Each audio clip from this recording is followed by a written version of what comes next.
Titanic জাহাজ ডুবে যাওয়ার পেছনে আসল কারণ কি শুধুই একটা বরফের পাহাড় ছিল, নাকি এর পেছনে লুকিয়েছিল ৩,০০০ বছরের পুরানো এক অভিশপ্ত মিশরীয় মমি? ইতিহাসের পাতায় একটি ভয়ানক তথ্য লুকিয়ে আছে।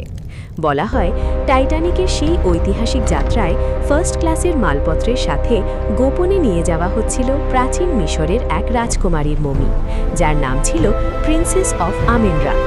এই মমিটি যেখানেই যেত সেখানেই ঘটত একের পর এক রহস্যময় মৃত্যু আর দুর্ঘটনা। লন্ডনের মিউজিয়াম থেকে এক আমেরিকান ধনকুবের যখন এই মমিটি কিনে টাইটানিক জাহাজে করে নিউ ইয়র্কে নিয়ে যাচ্ছিলেন, তখন নাকি জাহাজের ক্যাপ্টেনকে মমিটির অভিশাপ নিয়ে সতর্ক করা হয়েছিল। কিন্তু ক্যাপ্টেন সেই সতর্কবার্তাকে হেসেই উড়িয়ে দেন। ফলাফল, যাত্রা শুরুর মাত্র ৪ দিনের মাথায় সাগরের বুকে চিরতরে তলিয়ে যায় টাইটানিক। তবে কি টাইটানিকের ১৫০০ মানুষের শরীর সমাধির পেছনে দায়ী ছিল সেই অভিশপ্ত মমি?